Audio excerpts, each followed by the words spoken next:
الحمدللہ رب العالمین والصلاة والسلام علی سید الانبیاء والمرسلین اما بعد فاعوذ باللہ من الشیطان الرجیم بسم اللہ الرحمن الرحیم۔ موضوع پر مسح کرنے کے مسائل چل رہے ہیں۔ صدر الشریعہ حضرت علامہ مولانا مفتی محمد امجد علی اعظمی رحمۃ اللہ تعالی علیہ بہار شریعت کے صفحہ نمبر 365 پر ارشاد فرماتے ہیں، موزہ پہننے کے لیے 7ویں شرط بیان کرتے ہیں، کوئی موزہ پاؤں کی چھوٹی 3 انگلیوں کے برابر پھٹا ہوا نہ ہو، یعنی چلنے میں 3 انگل بدن ظاہر نہ ہوتا ہو۔ جب چلے تو 3 انگل جو بدن ہے وہ ظاہر نہ ہوتا ہو، اور اگر 3 انگل پھٹا ہوا ہو اور بدن 3 انگل سے کم دکھائی دیتا ہے، پھٹا ہوا موزہ 3 انگل ہی ہے لیکن جو پاؤں ہے 3 انگل سے کم دکھائی دیتا ہے تو پھر مسح جائز ہے، اور اگر دونوں تین انگل سے کم پھٹے ہوں، دونوں موزے 3 انگل سے کم پھٹے ہوں اور مجموعہ 3 انگل یا زیادہ ہے تو بھی مسح ہو سکتا ہے۔ سلائی کھل جائے جب بھی یہی حکم ہے کہ ہر ایک میں 3 انگل سے کم ہے تو جائز، ورنہ جائز نہیں۔ موزے کی سلائی پھٹ گئی، کھل گئی تو جب بھی یہی حکم ہے کہ اگر ہر ایک میں 3 انگل سے کم دکھائی دیتا ہے تو پھر مسح جائز ہے، ورنہ جائز نہیں۔ مسئلہ نمبر 13، موزہ پھٹ گیا یا سیون کھل گئی اور ویسے پہنے رہنے کی حالت میں 3 انگل پاؤں ظاہر نہیں ہوتا مگر چلنے میں 3 انگل دکھائی دے تو اس پر بھی مسح جائز نہیں۔ نمبر 14، ایسی جگہ پھٹا یا سیون کھلی کہ انگلیاں خود دکھائی دیں تو چھوٹی بڑی کا اعتبار نہیں بلکہ 3 انگلیاں ظاہر ہوں، یعنی ایسی جگہ پھٹا یا سیون کھلی کہ 3 انگلیاں خود دکھائی دیں، 3 انگلیاں خود دکھائی دیں تو چھوٹی بڑی انگلی کا اعتبار نہیں بلکہ 3 انگلیاں ظاہر ہوں تو مسح جائز نہیں۔ مسئلہ نمبر 15، ایک موزہ چند جگہ کم سے کم اتنا پھٹا گیا ہے کہ اس میں 100 تالی جا سکے اور ان سب کا مجموعہ 3 انگل سے کم ہے تو مسح جائز ہے، ورنہ نہیں۔ یعنی موزہ جو ہے وہ کم سے کم اتنا پھٹ گیا کہ اس میں 100 تالی وہ اوزار جس سے موچی حضرات سوراخ کرتے ہیں جوتے کو سینے کے لیے، جس میں روئی یا سوت وغیرہ ڈالتے ہیں، تو اگر موزہ اتنا پھٹ گیا کہ اس میں 100 تالی جا سکے اور ان سب کا مجموعہ 3 انگل سے کم ہے، تھوڑا تھوڑا پھٹا ہوا ہے، 3 انگل سے کم ہے تو مسح جائز ہے، ورنہ جائز نہیں۔ مسئلہ نمبر 16، ٹخنے سے اوپر کتنا ہی پھٹا ہوا ہو اس کا اعتبار نہیں، پاؤں کا ٹخنا جو ہے اس سے اوپر پنڈلی کی جانب جتنا مرضی پھٹا ہوا ہو اس کا اعتبار نہیں، لیکن ایسا نہ ہو کہ اوپر سے پھٹا ہوا ہے اور چلنے میں اتر جاتا ہے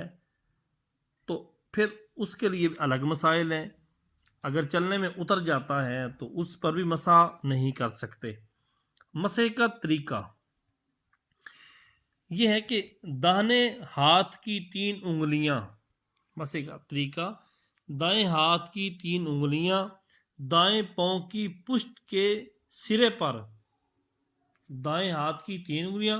اپنے دائیں پاؤں کے پشت کے سرے پر رکھیں اور بائیں ہاتھ کی انگلیاں بائیں پاؤں کی پشت کے سرے پر رکھیں، رکھ کر پنڈلی کی طرف کم از کم بقدر 3 انگل کے کھینچ لی جائیں، دونوں ہاتھ دونوں پاؤں پر رکھیں، سیدھا ہاتھ سیدھے پاؤں پہ، الٹا ہاتھ الٹے پاؤں پہ، رکھ کر تین تین انگلیاں جو ہے بقدر تین تین کم از کم تین تین رکھیں اور پنڈلی کی جانب ان کو کھینچیں، کم از کم 3 انگل کی مقدار کھینچنا، یہ مسح کا طریقہ ہے۔ اور سنت یہ ہے کہ پنڈلی تک پہنچائیں، سنت طریقہ یہ ہے کہ ان تینوں انگلیوں کو کھینچ کر پنڈلی تک لے کر جائیں، تو یہ سنت طریقہ ہے، وگرنہ 3 انگل کی مقدار کھینچنا مسح کہلاتا ہے۔ نمبر 17، انگلیوں کا تر ہونا ضروری ہے۔ ہاتھ دھونے کے بعد جو تری باقی رہ گئی اس سے مسح جائز ہے، اور سر کا مسح کیا اور ہنوز ہاتھ میں تری موجود ہے تو یہ کافی نہیں۔ سر کا مسح کیا اور ابھی تری ہاتھ میں باقی ہے تو یہ تری پاؤں کے مسح کے لیے، موزے کے مسح کے لیے کافی نہیں، بلکہ پھر نئے پانی سے ہاتھ تر کر لے، کچھ حصہ ہتھیلی کا بھی شامل ہو مسح کرنے میں تو حرج نہیں۔ انگلیوں کا تر ہونا ضروری ہے۔ ہاتھ دھونے کے بعد جو تری باقی رہ گئی اس سے مسح جائز ہے، اور جو سر کا مسح کیا اس کے بعد اگر ہاتھوں میں کوئی تری ہے تو اس تری سے موزوں پر مسح نہیں کر سکتے، پھر نئے پانی لے کر ہاتھ تر کر کے موزوں کا مسح کریں گے، اور مسح کرتے وقت اگر ہتھیلیاں بھی کچھ ساتھ شامل ہو گئی ہیں تو کچھ حرج نہیں۔ نمبر 18، مسح میں فرض 2 ہے، موزوں پر مسح جو کرنا ہے اس کے اندر 2 فرض ہیں۔ نمبر 1، ہر موزے کا مسح ہاتھ کی چھوٹی 3 انگلیوں کے برابر ہونا۔ ہر موزے کا مسح ہاتھ کی چھوٹی 3 انگلیوں کے برابر ہونا۔ ہاتھ کی جو چھوٹی 3 انگلیاں ہیں ان کی مقدار کم از کم مسح ہونا یہ ضروری ہے۔ نمبر 2، موزے کی پیٹھ پر ہونا، پشت پر، موزے کی پشت پر مسح کا ہونا ہے۔ مسئلہ نمبر 19، ایک پاؤں کا مسح بقدر 2 انگل کے کیا اور دوسرے کا مسح 4 انگل تو مسح نہ ہوا۔ ہم نے یہ بیان کیا کہ ہر موزے کا جو مسح کرنا ہے کم از کم ہاتھ کی چھوٹی 3 انگلیوں کو برابر ہونا ضروری ہے۔ اب اگر کسی نے ایک پاؤں پر تو 2 انگل کی مقدار کر لیا، چھوٹی 2 انگل کی مقدار پر، اور دوسرے پاؤں پر 4 انگل کی مثل مسح کر لیا تو یہ مسح نہ ہوا۔ نمبر 20، موزے کے تلے یا کروٹوں یا ٹخنے یا پنڈلی یا ایڑی پر مسح کیا تو مسح نہ ہوا، یعنی جب کہ اس نے پشت پر نہ کیا ہو، موزے کے تلوے میں کر لیا یا کروٹوں پہ کر لیا یا ٹخنے پہ کر لیا یا پنڈلی پہ کر لیا یا ایڑی پہ کیا لیکن پشت پر نہیں کیا تو مسح نہ ہوا۔ پوری 3 انگلیوں کے پیٹ سے مسح کرنا، پوری 3 انگلیوں کے پیٹ سے مسح کرنا اور پنڈلی تک کھینچنا اور مسح کرتے وقت انگلیاں کھلی رکھنا سنت ہے۔ نمبر 22، انگلیوں کی پشت سے مسح کیا یا پنڈلی کی طرف سے انگلیوں کی طرف کھینچا یا موزے کی چوڑائی کا مسح کیا یا انگلیاں ملی ہوئی رکھیں یا ہتھیلیوں سے مسح کیا تو ان سب صورتوں میں مسح ہو گیا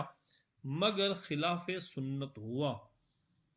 یعنی ہاتھ کی پشت انگلیوں کی پشت سے مسح کر رہا ہے یا پنڈلی سے نیچے کی طرف لے کر جا رہا ہے یا موزے کی چوڑائی میں مسح کر رہا ہے یا انگلیاں کھلی رکھنا تھی اس نے ملائی ہوئی ہیں، ہتھیلیوں سے مسح کر رہا ہے، بہر صورت مسح ہو جائے گا لیکن خلاف سنت ہوگا۔ مسئلہ نمبر 23، اگر ایک ہی انگلی سے 3 بار نئے پانی سے ہر مرتبہ تر کر کے 3 جگہ مسح کیا جب بھی ہو گیا، اگر ایک ہی انگلی سے 3 بار 3 نئے پانی سے ہر مرتبہ انگلی کو تر کر کے 3 جگہ مسح کیا، مسح تو ہو گیا مگر سنت ادا نہ ہوئی، اور اگر ایک ہی جگہ مسح ہر بار کیا یا ہر بار تر نہ کیا تو مسح نہ ہوا۔ نمبر 24، انگلیوں کی نوک سے مسح کیا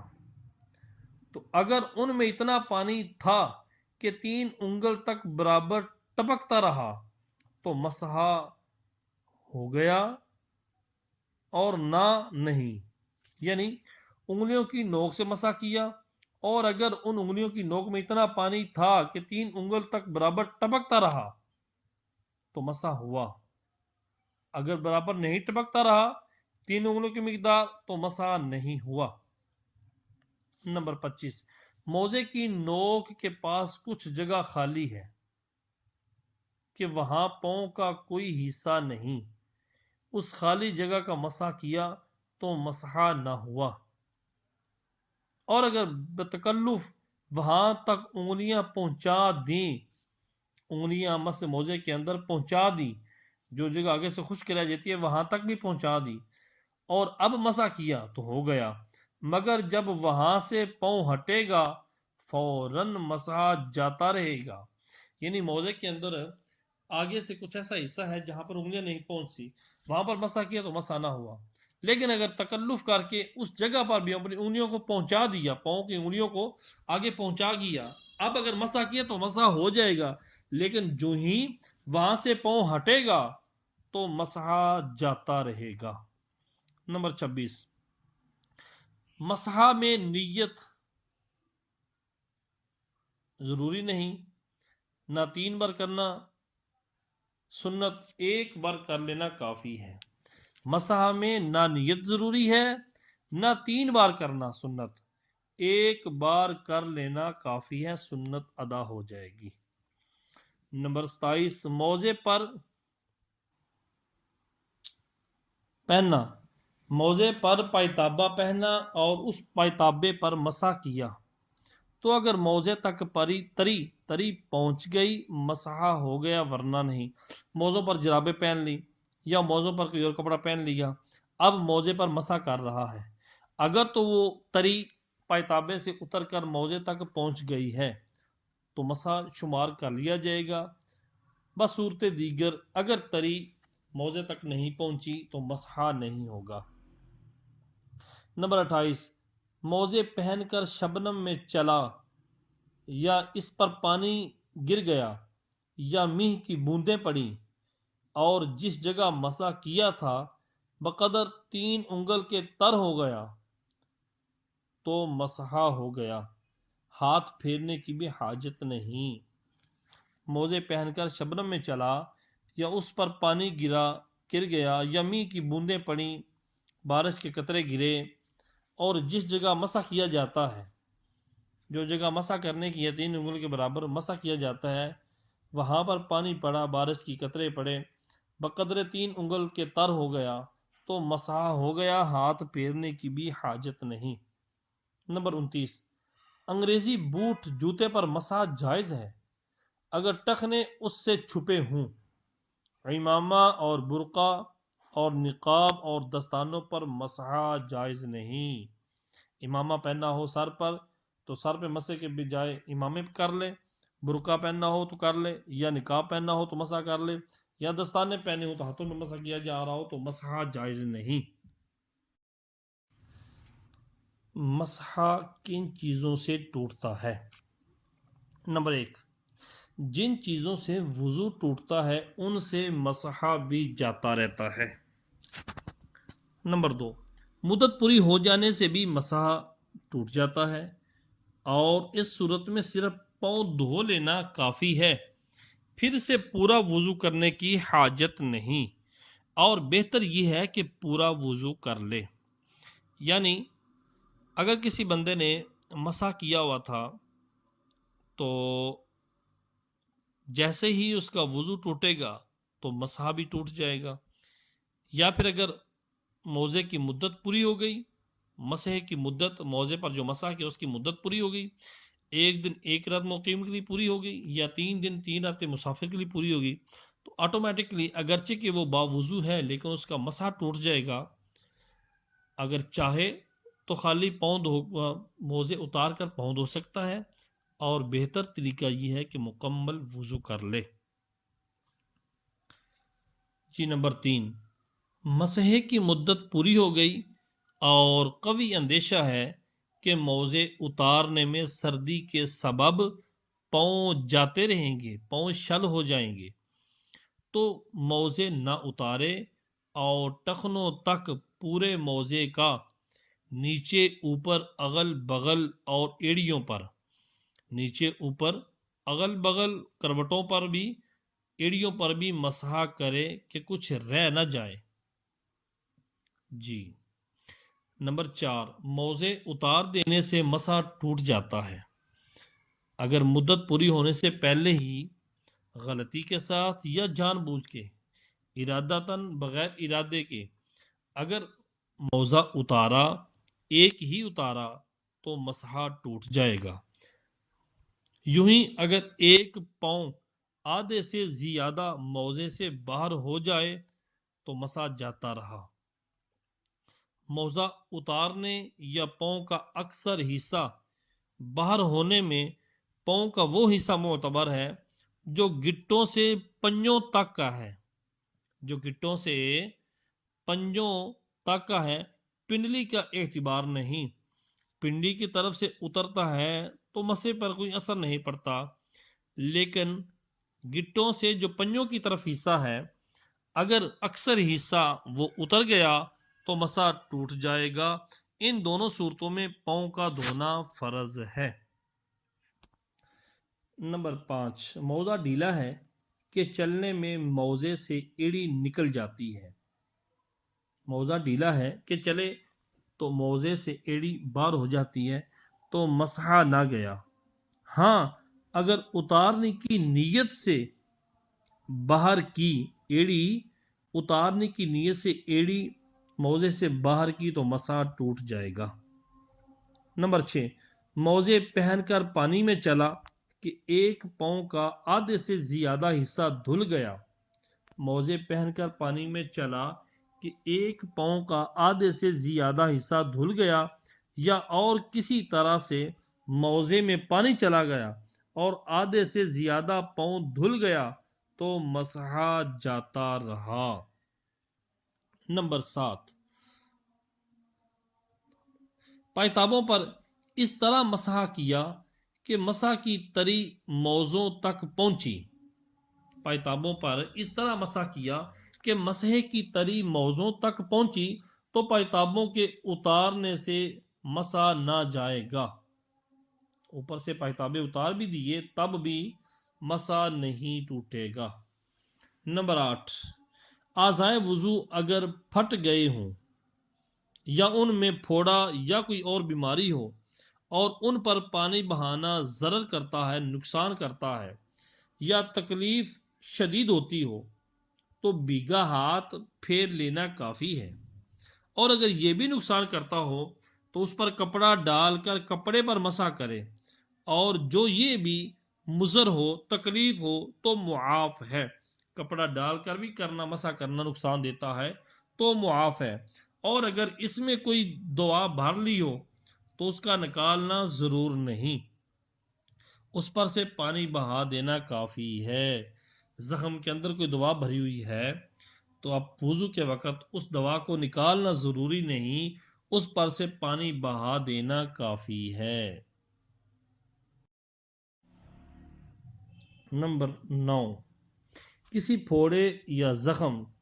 یا فسد کی جگہ پر پٹی باندھی ہو کہ اس کو کھول کر پانی بہانے سے یا اس جگہ مسح کرنے سے یا کھولنے سے ضرر ہو، نقصان ہو، یا کھولنے والا باندھنے والا نہ ہو۔ کھولنے والا ہی کوئی نہیں، اگر کھول دی تو کوئی اس طرح دوبارہ باندھ نہیں سکتا، تو اس پٹی پر مسح کر لے، اور اگر پٹی کھول کر پانی بہانے میں ضرر نہ ہو تو دھونا ضروری ہے، یا خود عضو پر مسح کر سکتے ہوں تو پٹی پر مسح کرنا جائز نہیں، اور زخم کے گردا گرد اگر پانی بہانا ضرر نہ کرتا ہو، پانی کے ارد گرد، اس زخم کے ارد گرد اگر پانی بہانا نقصان نہیں کرتا تو دھونا ضروری ہے، لیکن اگر نقصان کرتا ہے، ارد گرد بھی نقصان کرتا ہے زخم کا، تو پھر مسح کر لیں۔ اور اگر اس پر بھی مسح نہ کر سکتے ہوں، زخم کے گردا گرد آگے پیچھے بھی مسح نہ کر سکتے ہوں، تو پٹی پر مسح کر لیں، اور پوری پٹی پر مسح کر لیں تو بہتر ہے، اور اکثر حصے پر ضروری ہے، اور ایک بار مسح کافی ہے، تکرار کی حاجت نہیں کہ 3 بار سنت ہے، ایسا نہیں، ایک بار ہی ساری پٹی پر مسح کر لیں تو کافی ہے۔ اور اگر پٹی پر بھی مسح نہ کر سکتے ہوں تو خالی چھوڑ دیں، جب اتنا آرام ہو جائے کہ پٹی پر مسح کرنا نقصان نہیں کرے گا تو فوراً مسح کر لیں۔ پھر جب اتنا آرام ہو جائے کہ پٹی پر سے پانی بہانے میں نقصان نہ ہو تو پانی بہائیں۔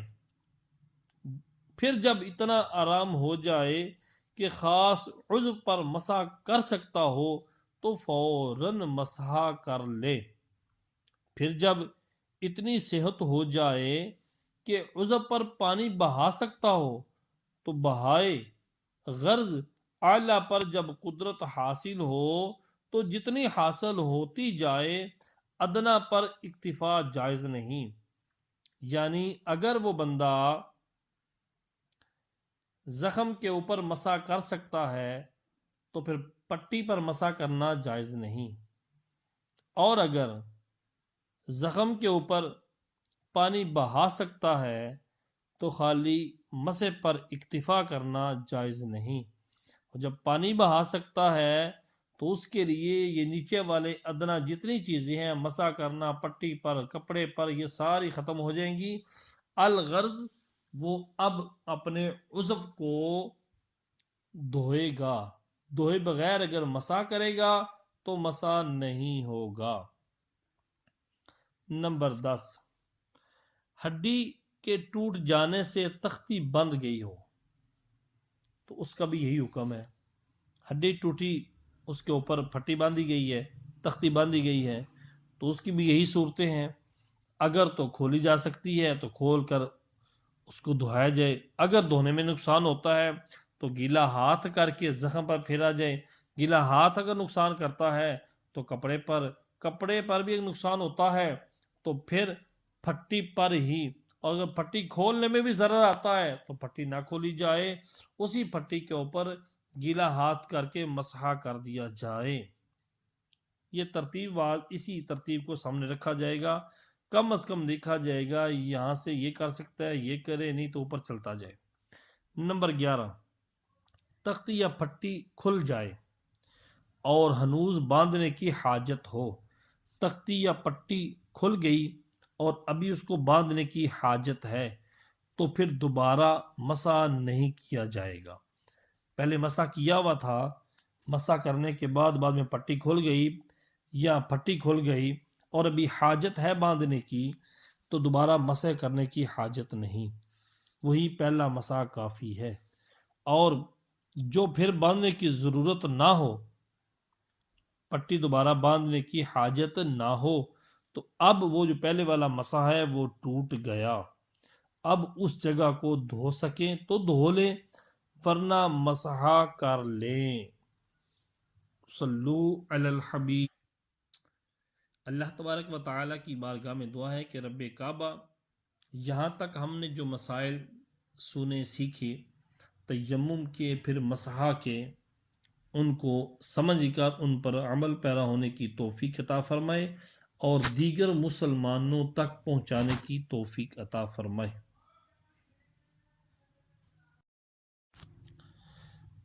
حیض کا بیان۔ اللہ تبارک و تعالی قرآن کریم فرقان حمید کے اندر ارشاد فرماتا ہے، یسألونک عن المحیض قل هو اذی فاعتزلوا النساء فی المحیض ولا تقربوهن حتى یطہرن فَإِذَا تَطَهَّرْنَ فَأْتُوهُنَّ مِنْ حَيْثُ أَمَرَكُمُ اللَّهُ ان اللہ یحب التوابین ویحب المتطہرین۔ ترجمہ کنز ایمان، اے محبوب تم سے حیض کے بارے میں لوگ سوال کرتے ہیں، تم فرما دو وہ گندی چیز ہے، تو حیض میں عورتوں سے بچو اور ان سے قربت نہ کرو جب تک پاک نہ ہو لیں، تو جب پاک ہو جائیں ان کے پاس اس جگہ سے آؤ جس کا اللہ نے تمہیں حکم دیا، بے شک اللہ دوست رکھتا ہے توبہ کرنے والوں کو اور دوست رکھتا ہے پاک ہونے والوں کو۔ اس بارے میں صاحب بہار شریعت احادیث نقل فرماتے ہیں۔ صحیح مسلم میں انس بن مالک رضی اللہ تعالی عنہ سے مروی ہے، فرماتے ہیں کہ یہودیوں میں جب کسی عورت کو حیض آتا تو اسے نہ اپنے ساتھ کھلاتے نہ اپنے ساتھ گھروں میں رکھتے۔ صحابہ کرام نے نبی کریم صلی اللہ تعالی علیہ وآلہ وسلم سے سوال کیا، اس پر اللہ تعالی نے آیت نازل فرمائی، یہی آیت وَيَسْأَلُونَكَ عَنِ الْمَحِيضِ۔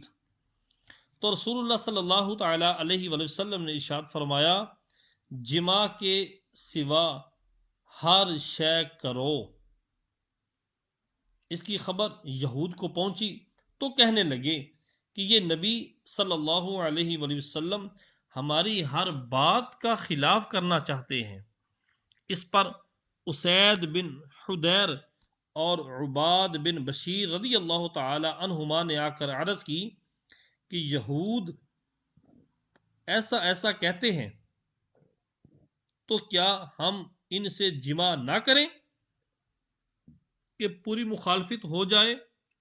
رسول اللہ صلی اللہ تعالی علیہ وآلہ وسلم کا روئے مبارک متغیر ہو گیا، یہاں تک کہ ہم کو گمان ہوا کہ ان دونوں پر غضب فرمایا۔ وہ دونوں چلے گئے اور ان کے آگے دودھ کا ہدیہ نبی کریم صلی اللہ علیہ وسلم کے پاس آیا۔ حضور نے آدمی بھیج کر ان کو بلوایا اور پلایا تو وہ سمجھے کہ حضور نے ان پر غضب نہیں فرمایا تھا۔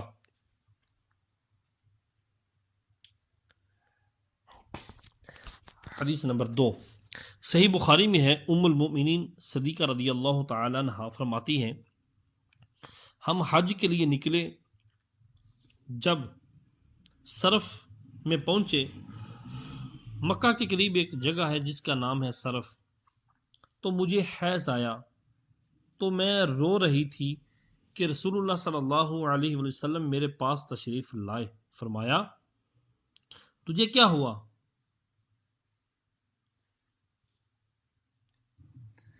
کیا تو حائض ہوئی؟ عرض کی ہاں۔ فرمایا، یہ ایک ایسی چیز ہے جس کو اللہ تعالیٰ نے بناتے آدم پر لکھ دیا ہے، تو سوا خانہ کعبہ کے طواف کے سب کچھ ادا کر جسے حج کرنے والا ادا کرتا ہے۔ یعنی تو سوائے خانہ کعبہ کے طواف کے تو سب کچھ ادا کر جسے حج کرنے والا ادا کرتا ہے۔ اور فرماتی ہیں کہ حضور نے اپنی ازواج مطہرات کی طرف سے ایک گائے قربانی کی۔ حدیث نمبر 3 صحیح بخاری میں ہے، عروہ سے سوال کیا گیا، حیض والی عورت میری خدمت کر سکتی ہے اور جنب عورت مجھ سے قریب ہو سکتی ہے؟ عروہ نے جواب دیا، یہ سب مجھ پر آسان ہے اور یہ سب میری خدمت کر سکتی ہیں اور کسی پر اس میں کوئی حرج نہیں۔ مجھے ام المؤمنین عائشہ صدیقہ رضی اللہ تعالی عنہا نے خبر دی کہ وہ حائض کی حالت میں رسول اللہ صلی اللہ علیہ وسلم کے کنگا کر اور حضور معتکف تھے اور اپنے سر مبارک کو ان کے قریب کر دیتے اور یہ اپنے حجرے میں ہی ہوتی صلو علی الحبیب صلی اللہ علی محمد.